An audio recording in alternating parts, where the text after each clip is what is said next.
8h05 em Goiânia. Vamos com a próxima notícia. A detenção do jornalista português Sérgio Tavares no aeroporto de Guarulhos na manhã de domingo ganhou repercussão internacional. Tavares veio ao Brasil para participar da manifestação convocada pelo ex-presidente Jair Bolsonaro na Avenida Paulista, em São Paulo, mas por cerca de 3h30 teve seu passaporte retido pela Polícia Federal. Em sua conta no Twitter, o jornalista norte-americano Glenn Greenwald relatou a detenção de Tavares, que destacou que o português havia entrevistado Bolsonaro há poucos dias.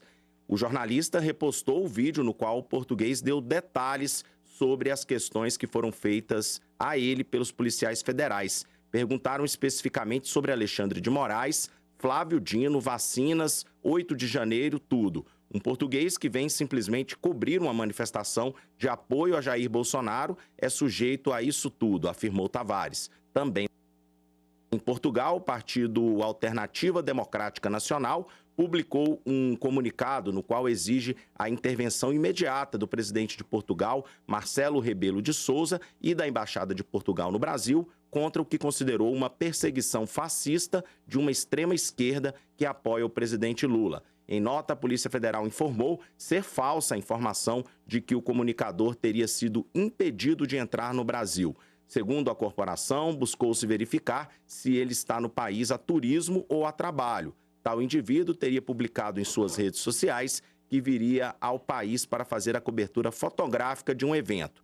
Todavia, para isso, é necessário um visto de trabalho, o que ele não apresentou, explicou a Polícia Federal. Além disso, o estrangeiro foi indagado sobre comentários que fez sobre a democracia no Brasil, afirmando que o país vive uma ditadura do judiciário, além de outras afirmações na mesma linha postadas em suas redes sociais, informa a nota. Michel Magu, como você acompanha esse caso e há elementos mesmo para barrar esse jornalista português, como fez a Polícia Federal?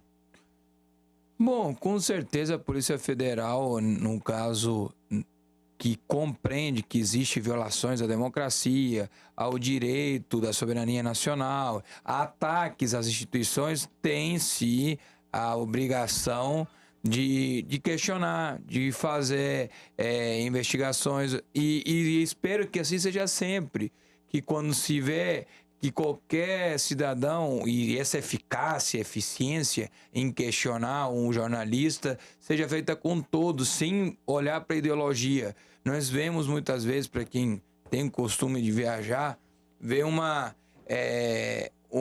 questão simples de acontecer como essa, muito rara. O que me preocupa, Rafael, Josiel, que a gente não esteja fazendo justiça seletiva, de escolher quem vamos indagar, de quem a gente vai questionar, porque quando a gente não faz os devidos processos legais, não constrói as narrativas da melhor forma possível, ou as investigações são feitas de maneira, vamos dizer, democrática, independentemente de quem esteja fazendo, começamos a questionar se a Polícia Federal não está agindo de uma forma ideológica. E isso sim é preocupante. Agora, se ele de fato teve o inquérito e de fato foi liberado, ele acabou participando da manifestação, discursou inclusive, então não houve nenhuma perca real para ele cobrir as manifestações. O que sim, o que a gente não pode tratar de forma relativa é que isso aí seja só para apoiadores do Bolsonaro. E também quem defende uma ditadura, quem defende o comunismo e vem ao Brasil, também seja questionado no aeroporto, também seja apreendido. Isso aí é importante, que seja uma justiça para todos e de forma de valorizar a democracia. Com certeza, esse caso acaba levando uma notoriedade maior pelo fato de ter sido as manifestações de ontem tão grandes, tão importantes para o Brasil e para a democracia brasileira. Com certeza, o que a gente não pode também normatizar é os ataques à soberania do estrangeiro. Nós não podemos aceitar que se ataque a democracia e as instituições brasileiras por qualquer tipo de cidadão, de qualquer país. Josiel Menezes. Rafael, veja bem, eu acho que a Polícia Federal, nesse episódio, ela prestou uma espécie de desserviço, né, à questão democrática no Brasil, e isso aqui que o Michel Magoa acabou falando, ou seja, a seletividade. O próprio Sérgio Tavares diz que outros jornalistas de outros países entraram sem problema e que ele apenas, do grupo que veio naquele avião, apenas ele ficou ali, então, para que pudesse estar prestando depoimento na Polícia Federal. Teve o passaporte apreendido, ficou 4 horas e meia respondendo perguntas sobre 8 de janeiro, que ele não tem nada a ver, que ele estava lá em Portugal, sobre a questão das vacinas do Brasil, também que ele não tem nada a ver, e sobre outras situações políticas no Brasil. Um cidadão que da imprensa, é um jornalista, trabalha voltado para a questão de divulgação em coisas não só no Brasil, no mundo inteiro. É claro que o perfil dele é um perfil de um jornalista conservador, mas isso não indica que ele não possa entrar no Brasil para fazer um registro. Ele não veio a trabalho, arrumar um trabalho no Brasil. Ele veio fazer um registro. Então, ficou muito forte essa situação que o próprio embaixador de Portugal teve que entrar na jogada, teve que visitar o local onde ele estava para que pudesse, então, ter aí a sua liberdade. Então, a situação ficou complicada. Por quê? Porque pode colocar alguma coisa nessa pitada que já está quente com relação, por exemplo, a Israel e Hamas, onde o embaixador do Brasil lá em Israel foi chamado para o Brasil, onde o embaixador de Israel aqui no Brasil foi chamado para conversar com o governo federal, e a gente sabe muito bem que Portugal é ligado aí à questão da União Europeia, e isso não ficou bem. Não ficou bem porque sentiu principalmente, né, o governo português, que poderia ser, o parlamento português em si, que poderia ser ali uma questão voltada para uma certa discriminação por causa de posições políticas e de divulgações. Eu acho que ficou muito mais forte essa vinda dele, esse impedimento dele de entrar aqui no Brasil para fazer esse registro, do que simplesmente a Polícia Federal tivesse apenas checado a documentação dele e deixado passar como deixou os outros. Ficaria muito mais simples, não teria essa repercussão negativa, viu, Rafael? Vamos registrar algumas participações. Nosso WhatsApp é o 99109-5099, 99109-5099. Participação de um ouvinte aqui que não se identifica. Ele diz apenas que Bolsonaro é um ex-presidente, não presidente. Vocês têm que entender isso. A opinião também da Marli. A Marli disse que acha que se prenderem Bolsonaro, o povo não vai aceitar.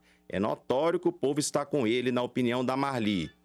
A outra participação é do João Paulo. João Paulo dizendo que a esquerda cria narrativas para distorcer tudo. Até o momento não vimos nenhum crime praticado por Bolsonaro para estar inelegível. Muito diferente de Lula, que está no poder, foi solto depois de uma canetada do judiciário.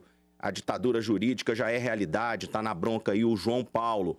Participação também do Fernando. O Fernando disse, tá mandando um recado também para o Josiel aqui. Josiel, você só conhece golpe armado? A Dilma sofreu um golpe de Estado sem violência. Será que você sabe disso?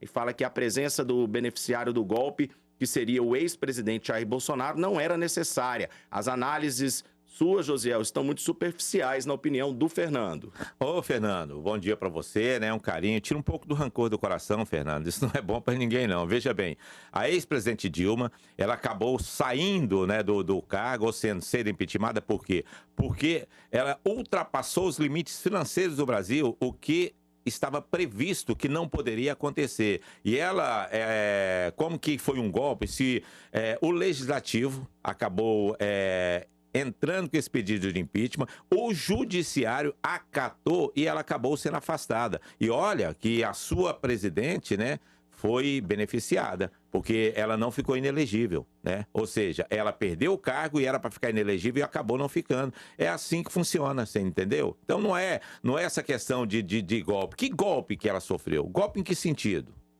Tem a participação da Marise também, ela dizendo que a história se repete, o poder enlouquece os fracos. Será que assistiremos outras tentativas de golpe? O discurso manso do Jair Bolsonaro não convenceu a Polícia Federal. Processos em andamento e vida que segue. Um grande abraço, então, para Marise, nossa audiência, sempre acompanhando aqui o Mundo em Sua Casa.